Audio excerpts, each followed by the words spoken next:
देखो, आज के क्लास में जो हम सीखने वाले हैं वो क्या है मेरा एक्सेल्स में पेरोल। पेरोल का मतलब ये होता है कि जो भी एम्प्लॉय काम करते हैं या तो किसी चीज़ का रिकॉर्ड रखना है जिसमें सैलरी स्लिप का रिकॉर्ड रखना है। एम्प्लॉय को क्या करना है? सैलरी स्लिप का रिकॉर्ड रखना है कि हम उसको कितना पेमेंट दिए, अलाउंसेस का रिकॉर्ड रखना है या तो डिडक्शंस का रिकॉर्ड रखना है। लेकिन एम्प्लॉय से रिलेटेड जो वर्क किया जाता है, जैसे सैलरी देना हो गया, टीए देना हो गया, डीए देना हो गया, पीएफ देना हो गया, डिडक्शंस करना हो गया, तो उससे रिलेटेड जो रिकॉर्ड रखा जाता है ना, उसी को नाम क्या है? पेरोल। क्या नाम है? पेरोल। मतलब सैलरी स्लिप जनरेट वगैरह करना है तो उसी से रिलेटेड जो काम किया जाता है तो उसी का नाम क्या है? पेरोल। अब पेरोल में क्या होता है, ध्यान दो कि पेरोल में हम इसको रिकॉर्ड मंथली वाइज भी रख सकते हैं और वीकली वाइज भी रख सकते हैं। जो भी हम सैलरी स्लिप पे करेंगे एम्प्लॉय का, इंक्लूडिंग अर्निंग भी और डिडक्शन भी। अर्निंग मतलब क्या होता है? जो एक्स्ट्रा इनकम, मतलब जो आपका बेसिक सैलरी तय किया गया है उस सैलरी के अलावा जो आपको इनकम दिया जाता है उसे हम क्या बोलते हैं? अर्निंग। और जो डिडक्शन हम उसको बोलते हैं जो आपके सैलरी से डिडक्ट किया जाता है उसे हम क्या बोलते हैं? डिडक्शंस। उसे हम क्या बोल देते हैं? डिडक्शंस। अब बात ध्यान करते हैं अब यहाँ पे कि अर्निंग क्या होता है। ध्यान दो, अर्निंग में क्या क्या सीट आ सकता है, मतलब अर्निंग में क्या क्या हमको मिल सकता है। अर्निंग में क्या है? Basic salary. जो बेसिक सैलरी ही आपका फिक्स रहता है। बेसिक सैलरी क्या है? देखो, बेसिक सैलरी क्या है? मेन पार्ट है। मतलब सारी चीज आपका कैलकुलेशन कहाँ से करेगा? बेसिक सैलरी के आधार पे। तो बेसिक सैलरी एम्प्लॉय का एक मेन पार्ट रहता है कि आपको कंपनी बोल दिया गया कि आपको बेसिक सैलरी हम 5,000 देंगे, 10,000 देंगे, 12,000 देंगे। अब जो नेक्स्ट प्रोसेस होगा, पीएफ का डिडक्शंस करना या ईएसआई का डिडक्शंस करना या फिर क्या बोले, एचआरए देना, टीए देना, डीए देना, वो सारे प्रोसेस से किससे काम करेगा? बेसिक सैलरी के आधार पे। तो ये बेसिक सैलरी पे आधार काम करे, क्या काम करेगा अर्निंग में? एचआरए। एचआरए का फुल फॉर्म क्या बताए थे? House rent allowance.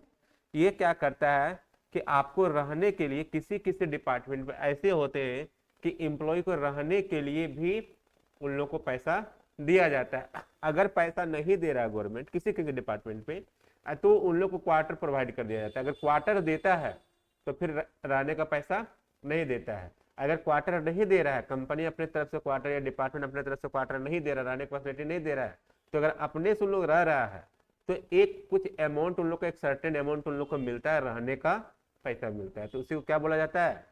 एचआरए। अब ये पैसा जो है कब देगा उसको? जो आपका बेसिक सैलरी है ना, बेसिक सैलरी में ही जोड़ के आपको क्या मिल जाएगा? एचआरए। तो मान चलते हैं आपको बेसिक सैलरी कितना है, मान चलते हैं 10,000 रुपये। कितना मान रहे हैं? 10,000 रुपया। आप आपको 2,000 रुपया क्या मिल गया? एचआरए। कितना मिल गया? 2,000 रुपया एचआरए। तो टोटल कितना हो गया? 12,000 रुपया। तो ये 2,000 क्या हुआ आपका? एक्स्ट्रा अर्निंग हुआ कि नहीं हुआ? और ये आपका बेसिक सैलरी यही तो तय था। तो टोटल जोड़ के मिलता है। तो वहां पे सैलरी स्लिप पे मेंशन रहता है कि आपका बेसिक सैलरी जो है आपका 10,000 था। बेसिक सैलरी कितना बताया जा रहा है? 10,000 था। आपको एचआरए हम दे रहे कितना? 2,000। तो टोटल आपको अमाउंट कितना हो गया? 12,000। वो सारी चीज मेंशन रहता है, पूरा का पूरा डिस्क्राइब रहता है कि आपको क्या क्या हम पेमेंट किए हैं या नहीं किए हैं और कितना अर्निंग हुआ या नहीं हुआ है। अब डी क्या है? डीए। डीए मतलब क्या होता है? Dearness allowance. क्या होता है कि डीए इसलिए दिया जाता है कि जब महंगाई भत्ता इसको बोलते हैं, क्या बोलते हैं? महंगाई भत्ता। जब प्राइस में किसी चीज का महंगाई बहुत ज्यादा बढ़ जाता है ना, तो उन लोग को एक अलग से अलाउंसेस मिलता है। अलग से क्या मिलता है? जो लोग डिपार्टमेंट में काम करते हैं, गवर्नमेंट जॉब में काम करते हैं, तो उन लोग को क्या मिल जाता है? डीए, महंगाई भत्ता भी उन लोग को मिल जाता है। तो आपका बेसिक सैलरी तय था 10,000 रुपया। अब मान चलते एक सर्टेन परसेंटेज मिल रहा है कि आपको नहीं कि हम 2% देने वाले हैं डीए, या तो 1% या तो 3%। कुछ भी परसेंट देर आपको बेसिक सैलरी में जो एक्स्ट्रा अमाउंट एड होकर आ रहा हो, क्या आपका अर्निंग ही है ना। तो डीए का भी पैसा कब जोड़ के मिलता है? बेसिक सैलरी में। ना कि आपको अलग से एचआरए देगा, आपको अलग से डीए देगा, ऐसा नहीं देगा। आपको टोटल अमाउंट कहाँ पे जोड़ना है? मतलब बेसिक सैलरी पे। अब क्या होता है? टीए। टीए मतलब क्या होता है? Travel allowance. ट्रेवल अलाउंस मतलब क्या? आने जाने का भी पैसा देता है कंपनी। बहुत हर हर डिपार्टमेंट की हम बात नहीं बोल रहे हैं, लेकिन लगभग डिपार्टमेंट क्या करता है? टीए भी, डीए भी, एचआरए भी देता है। तो वो पैसा जितना मिलेगा सारे का सारे आपका बेसिक सैलरी में ही इंक्लूड करके मिलेगा। अब क्या दिया गया? Medical allowance. मेडिकल अलाउंस मतलब क्या होता है कि जैसे आपका डॉक्टर का फी हो गया या मेडिसिन हो गया, तो वहां पे आपका पैसा कुछ मिल जाता है कि लीजिए आपका बेसिक सैलरी इतना है, पर मंथ में हम एग्ज्यूम कर लेते हैं कि 500 रुपये 1000 रुपया आपका मेडिकल ट्रीटमेंट के लिए वो पैसा दे रहा था, आपको बेसिक सैलरी में क्या होगा वो इंक्लूड करके मिल जाएगा। तो वो भी क्या हुआ, एक तरह से अर्निंग ही हुआ। फिर क्या कहलाता है बोनस। बोनस कब मिलता है, या तो आपका अच्छा परफॉर्मेंस रहा, या तो फिर कोई फेस्टिवल वगैरह जैसे दीपावली हो गया, या तो होली हो गया, या तो दुर्गा पूजा हो गया, तो नहीं देखते बोलता है कि हमको बोनस मिला है। तो बोनस कब मिलता है, जब उसका सैलरी मिलता है उसी समय अमाउंट को इंक्लूड करके उसका बोनस के रूप में पैसा दे देता है। तो कहने का मतलब ये है, अगर उसका सैलरी 10,000 था, अब उसका बोनस का पैसा जोड़ के और 5,000 दिया, मतलब टोटल कितना हो गया, 10,000 सैलरी और बोनस का पैसा क्या हो गया 5,000, कितना हो गया 15,000। तो ये कभी कभी मिलता है, हमेशा नहीं। या तो आपका परफॉर्मेंस बहुत अच्छा था, कंपनी बहुत अच्छा अचीव किया, प्रॉफिट किया, अब प्रॉफिट का कुछ परसेंट क्या क्या कंट्रीब्यूशन कहाँ पे कर दिया, एम्प्लॉय का बोनस के रूप में। क्यों बोनस के रूप में कंट्रीब्यूशन किया, कि एम्प्लॉय सही से काम करेगा, क्योंकि हमका जब प्रॉफिट हुआ था हम कुछ परसेंट क्या किए, एम्प्लॉय को हम कंट्रीब्यूशन कर दिए बोनस के रूप में, तो अच्छे से काम करेगा, फिर एम्प्लॉय मन लगा काम करेगा, फिर कंपनी प्रॉफिट में पहुंचा देगा। इसलिए देखिए, अगर प्राइवेट कंपनी ना आपको इसको इंसेंटिव के रूप में ले लेता है कि आप वर्क कीजिए, आपको बेसिक सैलरी ये है, अगर इससे ज्यादा आप अचीव करते तो आपको इंसेंटिव देंगे। आपके टारगेट रह गया ना, टारगेट क्या मिला, कह रहे हमको 10,000 सैलरी मिल रहा है, अगर इससे अच्छा परफॉर्मेंस करते हैं तो हमको सैलरी में कितना जोड़ के मिलने वाला है 12,000, मान चलो 2,000 बोला इंसेंटिव देंगे, तो आप मन लगा काम कर रहे हैं, तो कंपनी काम भी हो गया और उसका अच्छा परफॉर्मेंस भी मिल गया आपको कंपनी का, तो बताइए कंपनी कभी लॉस में जाएगा।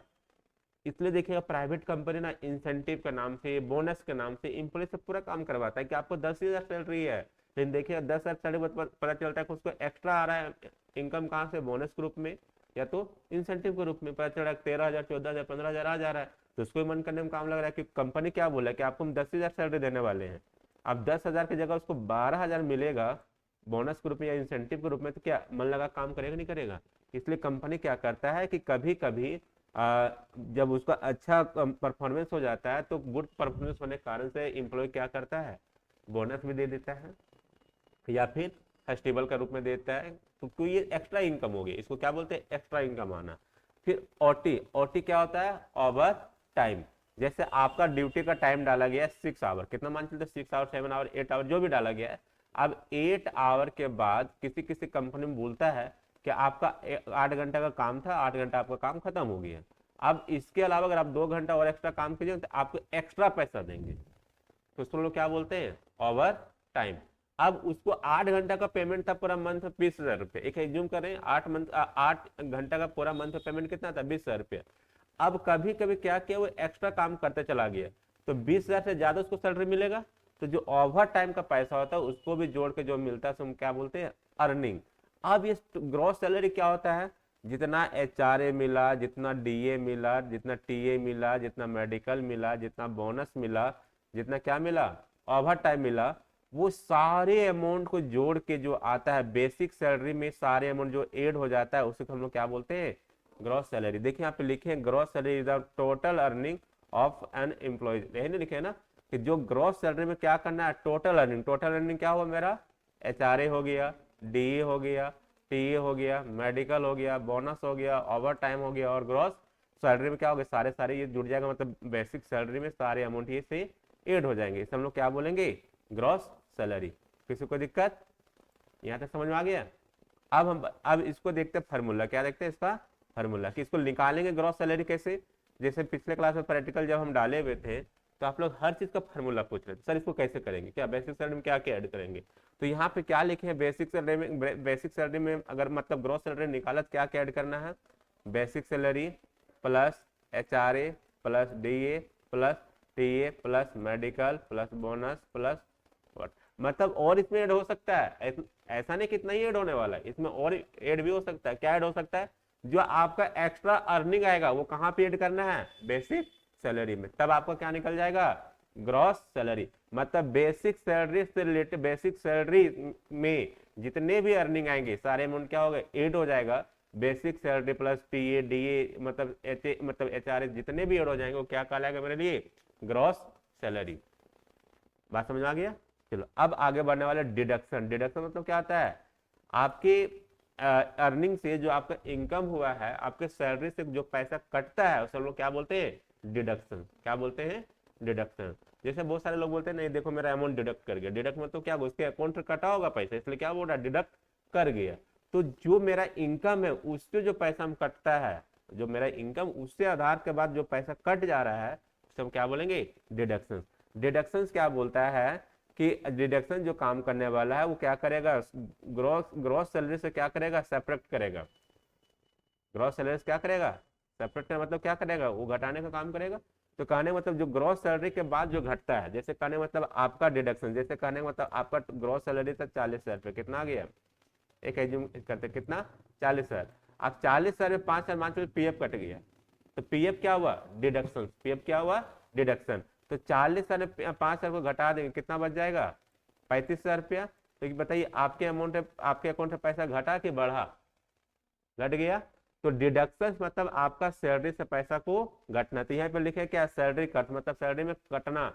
एक सिंपल लैंग्वेज लिख दिए, सैलरी से जो पैसा कटता है उसको हम क्या बोलते हैं, डिडक्शन। पीएफ का फुल फॉर्म क्या होता है, प्रोविडेंट फंड। ये क्या होता है, ध्यान दो, है ना।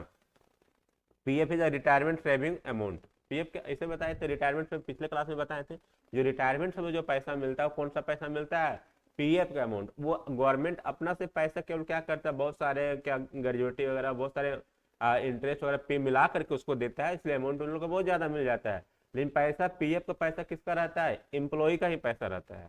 पीएफ का पैसा किसका रहता है, एम्प्लॉय का। गवर्नमेंट का कोई पैसा नहीं रहता है, किसका रहता है, एम्प्लॉय का। ये क्या करता है, कहां से करता है, क्या लिखा, deducted from the employees salary. मतलब एम्प्लॉय का सैलरी से क्या होता है, डिडक्शन हो जाता है। क्या हो जाता है, डिडक्शन। अब डिडक्शन होने के बाद कहाँ रखता है, जिस कंपनी पे एक पीएफ अकाउंट खुलवाता है उन लोग उस अकाउंट पे पैसा को रख देता है। हाँ, अगर आपको बीच में कभी अर्जेंट है तो पैसा मिल जाएगा, लेकिन उसके लिए प्रोसेस है। इनो पैसा ताफिक है, उसमें सैलरी समय जोड़ के मिला नहीं, वो लास्ट में रिटायरमेंट समय मिलता है, बोलता है हमको इतना सारा पैसा मिला। तो आप ही का अकाउंट से, आपका अर्निंग का पैसा से कुछ सर्टेन अमाउंट पीएफ में काट के क्या किया, एक अलग अकाउंट में रख दिया, पीएफ अकाउंट में। अब उस पीएफ अकाउंट से क्या करना है, जब भी आपको जरूरत पड़ेगा आप निकाल सकते हैं, लेकिन उसके लिए प्रोसेस लगता है। अब क्या होता है, ईएसआई, क्या, एम्प्लॉय स्टेट इंश्योरेंस। ये क्या होता है कि ईएसआई क्या करता है, हेल्थ इंश्योरेंस में कॉन्ट्रीब्यूशन करता है। कहने का मतलब है आपको इंश्योरेंस कर देता है कंपनी, और वो इंश्योरेंस का पैसा काटता है। बोले सर इंश्योरेंस में क्या करता है, अगर आपका किसी तरह से लग गया या और कुछ हो गया तो वो इलाज का पैसा फिर मेडिकल क्लेम कर लेता है, इंश्योरेंस का पैसा क्लेम कर लेता है। देखिए हम इंश्योरेंस करवाएं तो अब टोटल पैसा कौन देगा आपका इलाज के लिए, जो जहाँ पे आप इंश्योरेंस करवाए थे वो पैसा देगा। तो कहाँ से आपका इंश्योरेंस करवा कर, इंश्योरेंस मतलब क्या होता है, पैसा को कटवाना, अपना शरीर को हेल्थ के बारे में इंश्योरेंस करवा लिए, तो कहाँ से कट जाएगा, आपका सैलरी से कुछ सर्टेन अमाउंट। अभी देखो कुछ भी, जैसे अभी ट्रेन का टिकट बुक करो है ना, तो कुछ परसेंट मतलब 1 रुपया या तो 1 रुपया से कम ना, वो आपका ट्रेवल इंश्योरेंस कर देता है कि अगर आपका कुछ क्षति पूर्ति होता है, कुछ भी अगर एक्सीडेंटल घटना होता है तो वो इंश्योरेंस का क्लेम करने के बाद आपको पैसा मिल जाएगा। जैसे गाड़ी का इंश्योरेंस होता है ना, कि गाड़ी चोरी हो गया तो जब मेरा इंश्योरेंस रहता है तो गाड़ी का जो वैल्यू रहता है नहीं मिलता है तो कंपनी उसका वैल्यू के बराबर पैसा देता है। तो उसी तरह से अगर आपको किसी तरह से आपका मतलब इंजरी हो गया, मतलब लग गया या कुछ हो गया, तो पूरा का पूरा इलाज का पैसा कौन देता है, इंश्योरेंस वाला। जितना भी जो भी इसका टर्म कंडीशन होगा उसके बेसिस पे आपके इलाज का पैसा कौन देगा, ईएसआई हेल्थ। क्लियर, जो भी कंपनी आपका इंश्योरेंस करेगा वो कंपनी क्या करेगा, आपको अब उस कंपनी आप क्लेम कीजिए, आपको ईएसआई का पैसा जो भी आपको हुआ था वो इलाज का पैसा देगा, जितना भी आपका टर्म कंडीशन होगा उसके अनुसार वो पैसा पे करेगा। अब क्या होता है, इनकम टैक्स, टीडीएस, ये एक पार्ट है ना। जितना इनकम टैक्स बहुत बड़ा चैप्टर है, जब आप लोग इनकम टैक्स पढ़ाएंगे उस समय बताएंगे, इसका पूरा स्लैब चलता है और कुछ ना पर 1 साल या 2 साल या कभी ना कभी गवर्नमेंट इसको हमेशा अपडेट करते रहता है। तो जब इनकम टैक्स पढ़ाएंगे ना उस समय बताएंगे कि इनकम टैक्स का आधार से कैसे टीडीएस को डिडक्ट किया जाता है। अगला बात करते हैं क्या, प्रोफेशनल टैक्स। ये क्या होता है, प्रोफेशनल टैक्स क्या बोलते हैं, professional tax state government tax. क्या बोलता है, charge on salary. Professional tax कौन लेता है, स्टेट गवर्नमेंट चार्ज लेता है। कुछ उसका रूल्स है, उसके लिए प्रोफेशनल टैक्स ले लेता है। फिर क्या होता है, लोन डिडक्शन। अगर आप लोन लिए, एक जुम मानते हैं, अगर आप लोन लिए हैं तो जब लोन लिए तो आपका भी अमाउंट कहाँ से डिडक्ट हो जाएगा, आपका बेसिक सैलरी से डिडक्ट हो जाएगा। तो क्या आपको पैसा जोड़ कर थोड़ी मिलेगा, जैसे कहने मतलब आप कंपनी के अंदर ही लोन पर ले लिए, कि हमको अर्जेंट था। बहुत सारे क्या होता है, जिस कंपनी में आप काम कीजिएगा ना वही लोन करवा देता है। आपको अर्जेंट है तो हम ही लोन दे रहे हैं। या तो बहुत सारे ऐसे होते हैं कि आप जॉब कर रहे हैं, सैलरी स्लिप दिखाई, आपका बैंक वाला आपको क्या करता है, लोन लोन देता है। लेकिन बैंक वाला लोन कहाँ से रिकवर करेगा, आपका सैलरी से। अगर कंपनी लोन किया है तो आपका कहाँ से रिकवर करेगा, आपका सैलरी से। तो जो आपका सैलरी के आधार पे अमाउंट क्या करेगा, डिडक्शंस करेगा। जैसे आप लोन लिए, आप बोल दे हर मंथ हम कितना ईएमआई भरने वाले हैं, 10,000। कितना भरने वाले हैं, 10,000। आपका सैलरी था 40,000 रुपया, तो आपका 10,000 रुपया कट के कितना आएगा, 30,000 रुपया। आपको दिखेगा कि 40,000 सैलरी था मेरा, वो सारा चीज दिखेगा, 40,000 था सैलरी, लेकिन मेरा लोन हम लिए तो उसमें 10,000 मेरा क्या हो गया, डिडक्शंस हो गया। अब मान चलते हैं लीव क्या डिडक्शन क्या दिया गया है, लीव डिडक्शन। लीव मतलब क्या होता है, छुट्टी का डिडक्शन। जैसे हर जॉब का एक स्टैंडर्ड मंथ होता है, जॉब करने क्या होता है, एक स्टैंडर्ड मंथ होता है। कहने का मतलब है हम मंथ कितना मान चलते हैं, 30 या 31 दिन का मंथ। कोई मंथ 30 दिन का होता है, कोई मंथ 31 दिन का होता है। तो अब कोई मंथ तो 28 दिन का भी होता है, 29 दिन का भी हो जाता है। तो कंपनी क्या करता है या कोई भी डिपार्टमेंट क्या करता है, एक रूल बनाता है कि स्टैंडर्ड मंथ बनाता है कि आपको एक मंथ में 25 दिन आना है। कितना मान चलते हैं, 25 दिन, 26, जो भी उसका रूल था, 25-26 दिन आना है। अब 25-26 दिन आना है। अब 25 दिन के बाद बोला, 25 दिन तक बोला कंपनी रूल बना के रखा है कि एज्यूम करते हैं, रूल बना के रखा है कि अगर आप 25 दिन आप अटेंडेंस देते हैं तो आपका हम सैलरी डिडक्शन करने वाले नहीं है। लेकिन 25 दिन के कम अगर अटेंडेंस बनता है तो आपका सैलरी से डिडक्शन करेगा ना, अमाउंट से डिडक्शन करेगा ना, क्योंकि आपको 25 दिन तक छुट्टी था, मतलब 25 दिन तक आपको जॉब करना था। आप 25 दिन से कम कर रहे हैं तो फिर आपको डिडक्शन करेगा। जैसे कहने मतलब मंथ 30 दिन का था, अब 30 दिन आप 5 दिन रह गए तो उसका सैलरी नहीं डिडक्ट करेगा। लेकिन क्योंकि हम बना के रखे हैं कि 25 दिन मिनिमम क्या हो, उसका अटेंडेंस बनना चाहिए, तब हम पूरा फुल सैलरी देंगे। लेकिन 25 दिन से अगर कम बन रहा है तो सैलरी फिर वो तो कट कर डिडक्ट करेगा। इसलिए बोला है कि लीव अमाउंट अनपेड, मतलब जो लीव किया है तो उसका सैलरी कटेगा। अब टोटल डिडक्शन क्या करेंगे, जो मेरा पीएफ का पैसा डिडक्शन था, मतलब एक जितना भी डिडक्शन हुआ है ना उसको एक साथ क्या करना है, जोड़ना है। क्या करना है, उसको एक साथ जोड़ना है। जितना भी देखो यहाँ पे लिखे total deduction is the sum of all deduction, मतलब जितना भी डिडक्शन हुआ उसको क्या करना है, सम करना है। सम मतलब क्या होता है, जोड़ना। तो क्या जोड़ेंगे हम, लिव्ड डिडक्शंस का, लोन डिडक्शंस का, प्रोफेशनल डिडक्शंस का, फिर इनकम टैक्स डिडक्शंस का, ईएसआई का, पीएफ का, सारे अमाउंट जोड़ देंगे। तो जब जोड़ देंगे तो मेरा क्या निकल जाएगा, टोटल डिडक्शंस। अब फाइनल फार्मूला जो लगाते हैं, क्या लगाते हैं, नेट सैलरी के लिए क्या लगाते हैं, जो ग्रॉस सैलरी था और जो टोटल डिडक्शन था दोनों घटा देंगे तो मेरा क्या निकल जाएगा, फाइनल सैलरी, जो आपका नेट सैलरी जिसको बोला जाता है। किसको बोला जाता है, नेट सैलरी। ग्रॉस सैलरी कुछ और होता है, नेट सैलरी कुछ और होता है। ग्रॉस सैलरी में जितना भी अर्निंग होगा वो टोटल जोड़ के दिखाएगा, और मतलब नेट सैलरी क्या होता है, जो भी आपका डिडक्शन से अमाउंट है ग्रॉस सैलरी से माइनस करेगा तब आपका क्या निकलेगा, नेट सैलरी। ये क्लियर। देखो अब फॉर्मेट बनाया है, यहाँ पे क्या है, ये पेरोल का है, ये एक्सेल का पेज में। देखो अभी ये कुछ पार्ट है, ये क्या है, कुछ पार्ट है, पूरा पार्ट ये नहीं। ये वीक पूरा क्या चलने वाला है, पेरोल। अटेंडेंस आज अभी नहीं बनाया है ना, ये सभी लिव वाला कंसेप्ट दे दिए, लेकिन लिव वाला क्या काम किया, क्या नहीं ना, इनकम टैक्स वाला भी छोड़ दिए। प्लस में एक साल का निकालेंगे कैसे, अभी तो मंथली निकाल रहे थे, एक साल का कैसे निकालेंगे। तो ये इस वीक पूरा का पूरा ना, संडे मंडे तक जितना भी चलेगा ना, कोशिश रहेगा कि संडे तक हम इसको प्रोजेक्ट को कंप्लीट कर दें। अब मान चलते हैं हम कंप्लीट करने के लिए रेडी, लेकिन आप लोग समझने के लिए रेडी होइएगा तब तो पहले। दिक्कत वाली बात है कि हम अपने अनुसार से पढ़ाएंगे तो तुरंत हो जाएगा क्या, क्योंकि हमको अपने अनुसार नहीं पढ़ाना है, पढ़ाना किसके अनुसार है, आप लोग के अनुसार। आप लोग को समझ में आएगा तो बहुत जल्दी प्रोजेक्ट खिंचाएगा, नहीं आएगा तो नहीं खिंचाएगा प्रोजेक्ट। तो कहने का मतलब है कि अपना स्पीड नहीं देखना है ना, ध्यान दो।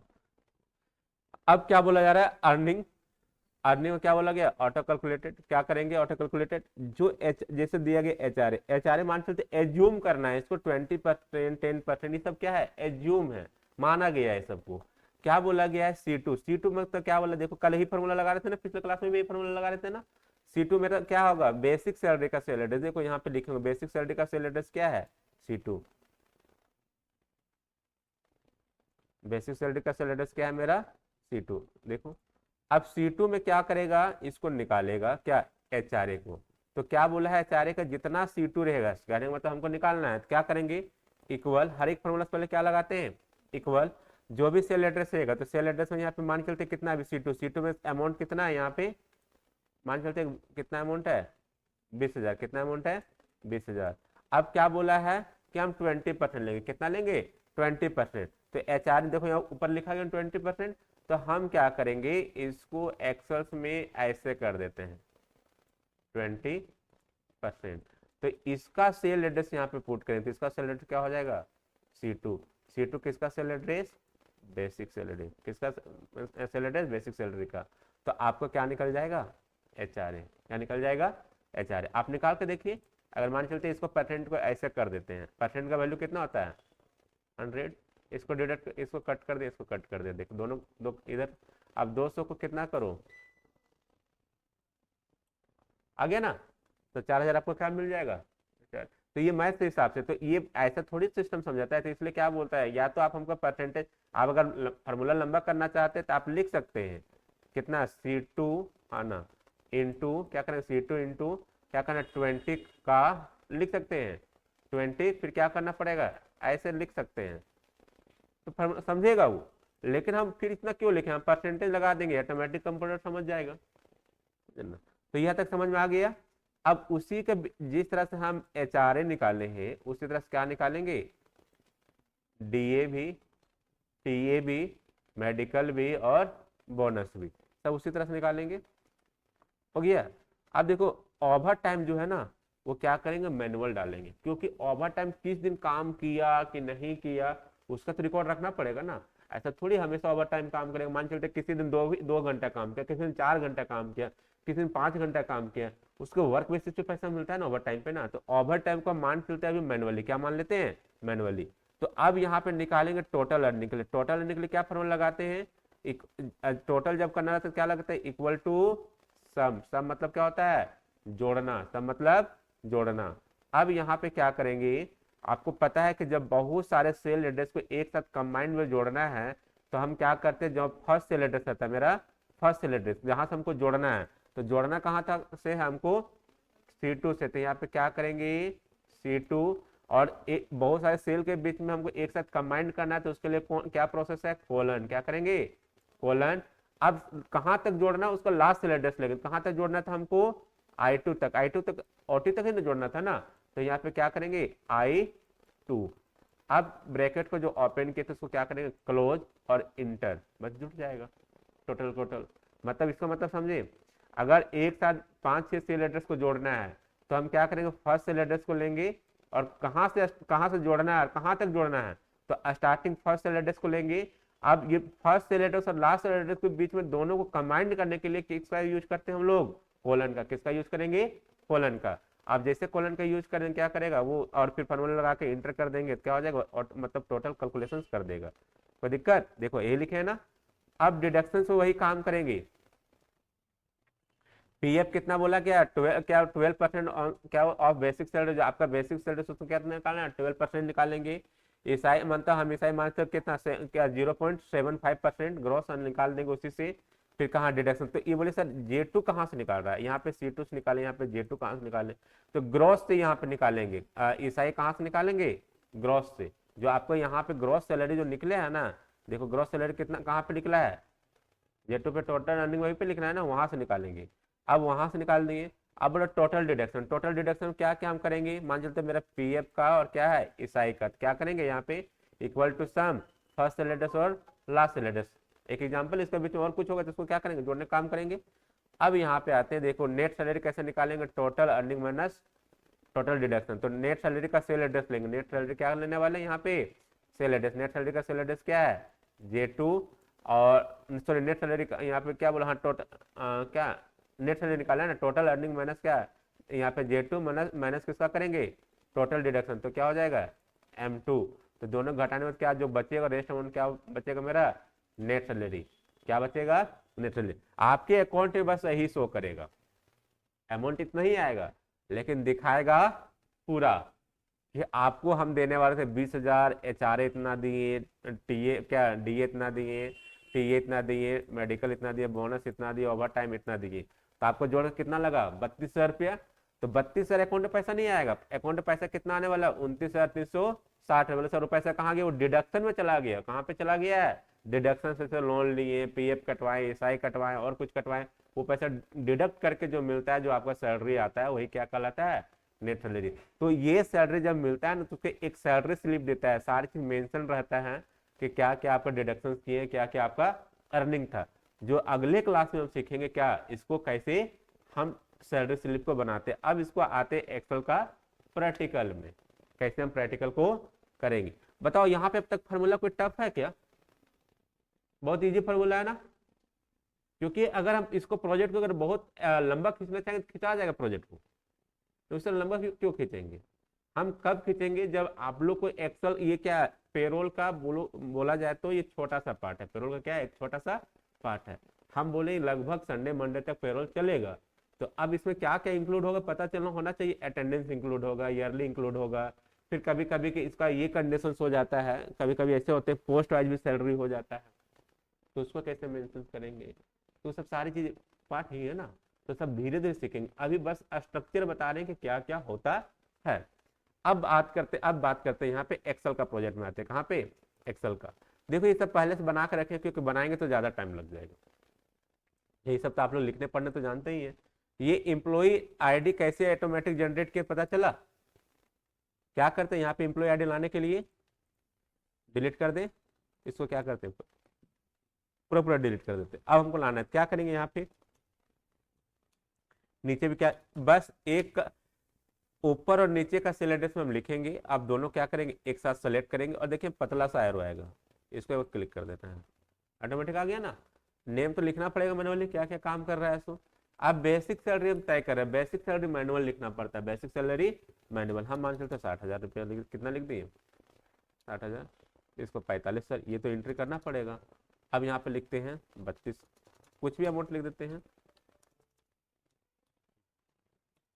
अभी पोस्ट मेंशन नहीं किया, किस पोस्ट में काम कर रहा है,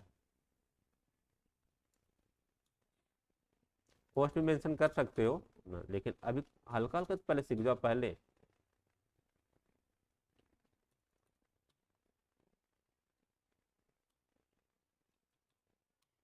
डाल दिया सैलरी, डाल दिया सैलरी। अब एचआरए कैसे निकालेंगे, फार्मूला में हर एक फार्मूला पहले क्या लगाते हैं, इक्वल। एक्सेल का रूल है जब भी फार्मूला लगाओ तो उससे पहले क्या लगाना है, इक्वल। इक्वल कर दिए। अब क्या करेंगे, यहाँ पे बेसिक सैलरी का सेल एड्रेस में केवल क्लिक कर देंगे, फिर शिफ्ट के साथ क्या करेंगे, एड बटन को प्रेस करेंगे तो इंटू का सिंबल्स आ जाएगा। अब क्या करेंगे, यहाँ पे 20%, क्या लिख देंगे 20 और परसेंट, इंटर, निकल गया।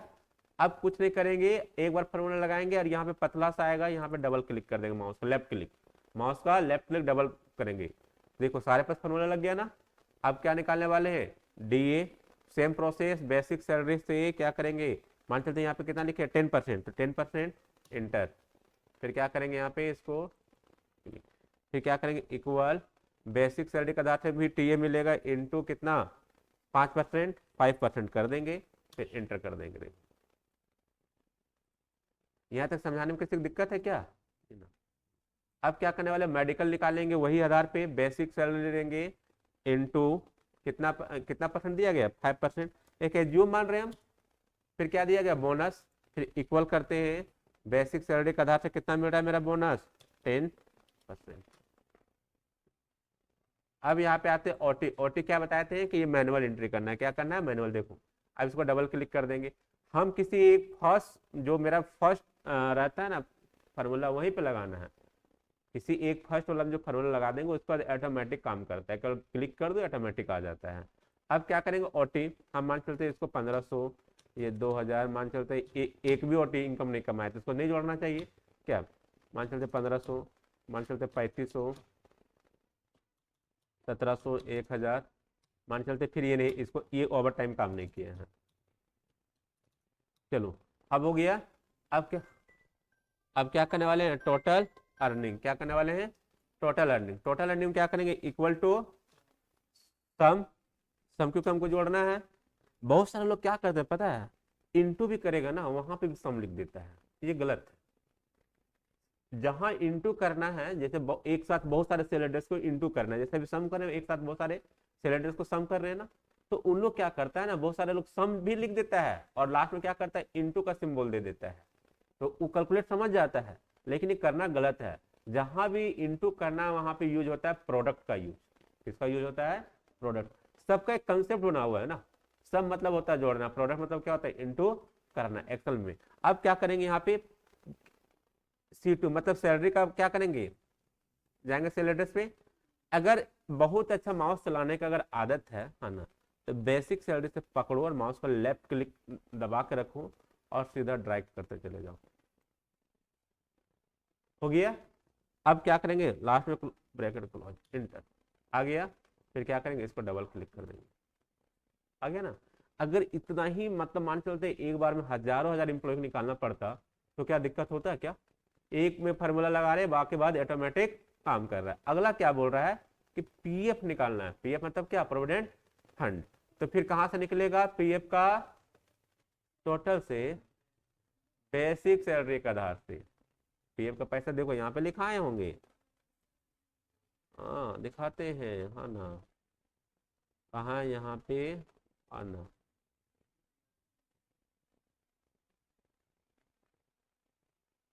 अमाउंट सेवन यहाँ पे नहीं लिखे, कहाँ से करना है, चलो यहाँ पे लिखते हैं ना।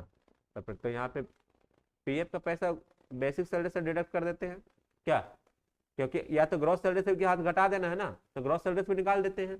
क्या करने वाले, इक्वल टू, लेकिन ज़्यादा पीएफ उस समय कट जाएगा कि इसका पीएफ, मान चलते हैं कि अर्निंग नहीं हुआ, मान चलते हैं कि एग्जाम्पल ले लेते हैं, तो बेसिक सैलरी से हम कटवाते हैं, कैसे कटवाते हैं, बेसिक सैलरी तो हम अमाउंट कटवाने वाले हैं। क्या फार्मूला है,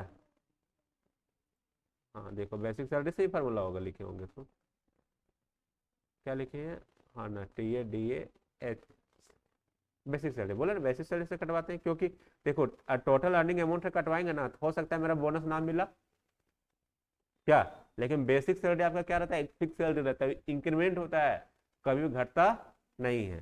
तो इक्वल टू किसका लेने वाले हैं, बेसिक सैलरी। अब यहाँ पे लिख भी सकते हैं आप, C2 लिख भी सकते हैं आप। फिर क्या करेंगे, इनटू कितना परसेंट, 12%। देखो क्या, सॉरी क्या लिखे, इक्वल टू सम C2 किसको किए थे हम, ओ C2 नहीं लेना है यहाँ पे, सिलेबस क्या है यहाँ पे, इसका है C3 है ना, यहाँ पे किसका है C3, वही तो क्यों नहीं लिया, हो गया। वहां पे नोट पे C2 है लेकिन यहाँ पे क्या है C3।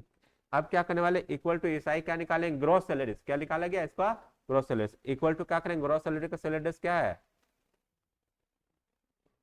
ग्रॉस सैलरी मतलब क्या हो गया इसका, यहाँ पे नोट ये इसी को लिखते हैं ना, F2 प्रेस करके यहाँ पे लिख देते हैं, एक मिनट, हाँ ना, F2 प्रेस कर लिख देते हैं ग्रॉस सैलरी, तब कोई कंफ्यूजन नहीं होगा। ग्रॉस S ग्रॉस सैलरी हो गया। चलो अब क्या करने वाले, इक्वल ग्रॉस सैलरी का इनटू कुछ परसेंट, तो हम लिखते हैं 0.5 क्या था, 0.75% था, इंटर। अब टोटल डिडक्शंस, अब डिडक्शंस कैसे निकालेंगे हम, क्या करेंगे, इक्वल जो आपका पीएफ से यहाँ पे के बीच में है ना, क्या करेंगे, इक्वल टू सम पीएफ का सेल एड्रेस। अब ये दो ही तो ही है ना, चलो बीच में अगर हमको मान चलते सर कि बोले कॉलन को देंगे, जब बीच में हमको कुछ भी डिडक्शन करवाना रहेगा ना, तो हम कॉलन डाल देंगे, काम हो जाएगा मेरा, इतना डिडक्शन था। अब इसको क्या करेंगे, डबल क्लिक करेंगे। अब क्या करने वाले हैं, नेट सैलरी, क्या करेंगे, नेट सैलरी के लिए equal gross salary minus total deductions, inter कर देंगे, ये आपका सैलरी मिलेगा। अब ये तो यहाँ तक काम तो हो गया, लेकिन ये टेम्पोररी काम है, ये मेरा क्या है, टेम्पोररी काम। जब आप लोग नीचे पीडीएफ में देखे होंगे, नोट्स के नीचे एक लिखे क्या होंगे हम, कि हम अगला प्रोजेक्ट किस में चलेंगे, अटेंडेंस कैलेंडर वाइज, मतलब कैलेंडर के हिसाब से अटेंडेंस बनाना है, विद पेरोल एंड, क्या लिखे, विद पेरोल के साथ एंड ईयरली, मतलब ईयरली भी कैलकुलेट हम करेंगे। अब कोशिश करेंगे इसी में आप लोग को क्या करेंगे, सैलरी स्लिप निकालने के लिए बताएंगे, फॉर्मेट पीडीएफ जैसा, कैसे वो प्रिंट होता है। अभी बताओ यहाँ पे जो काम किए हैं, क्या अगर अभी हमको कोई मांगेगा कि अमित कुमार का कितना कितना सैलरी हुआ, कितना कितना डिडक्शन हुआ, कितना कितना अर्निंग हुआ है, इसको हम कैसे प्रिंट आउट करके देंगे, पॉसिबल है, दे पाएंगे इसको, तो उसके लिए क्या बनाना पड़ेगा, सैलरी स्लिप। तो सैलरी स्लिप पे सारे मेंशन है अमित कुमार का ही। अब ऐसे फिर इसका आगे और प्रोजेक्ट बढ़ने वाला है, केवल एज्यूम करके देखो, हम 1 लाख इंप्लॉय के बीच में केवल हमको एक इंप्लॉय का ही सैलरी स्लिप बनाना है। तो कैसे उसको खोजेंगे, हम उसी पर्सन को खोजना है, तो उसके लिए एक सर्च बॉक्स बनाएंगे। सर्च बॉक्स बनाएंगे, 1 लाख इंप्लॉय किसी बीच में एक को निकालना डेटा को, इसलिए क्या बनाएंगे, सर्च बॉक्स, और उसके बीच में निकाल के फिर उसको क्या करेंगे, सैलरी स्लिप को फिर हम प्रिंट आउट करेंगे। तो ये प्रोजेक्ट अच्छा खासा लंबा चलने वाला है। अब बहुत सारे इसमें फार्मूला का यूज होने वाला है। अभी तो कोई फार्मूला का यूज नहीं किया, सम के अलावा कोई फार्मूला का यूज किए क्या, नहीं ना। तो पिछले क्लास में बहुत सारे फार्मूला का यूज होगा। तो ये बताइए यहाँ तक समझ में आया या नहीं आया। हाँ, अगर आज जो क्लास अब्सेंट किया हो गया होगा, जैसे अभी आकाश अब्सेंट किया और 2-3 लड़का अब्सेंट किया है, तो चला गया हो, तुम लोग आ गया। तो यहाँ तक समझ में आ गया ना। तो अगले क्लास में वो सीखे, मतलब क्या बड़ा। तो आज का क्लास यहीं पे खत्म कर दें।